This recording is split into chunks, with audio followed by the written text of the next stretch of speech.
Patay mo muna mo.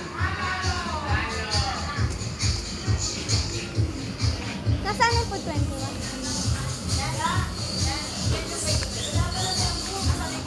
Hiniram ko lang to. Nasa kanya. Ay, huwag na ganun. Ano, mapilayang ka na naman? Ha?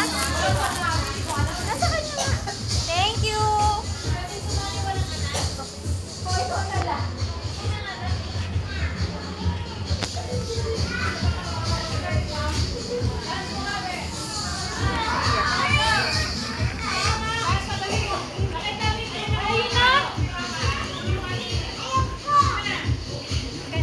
Magkano yung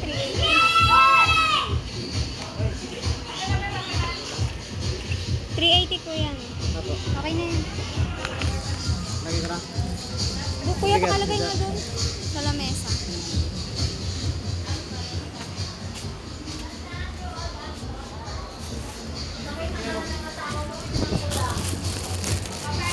Pag may lumabas dyan, ewan ko lang. Mood ka.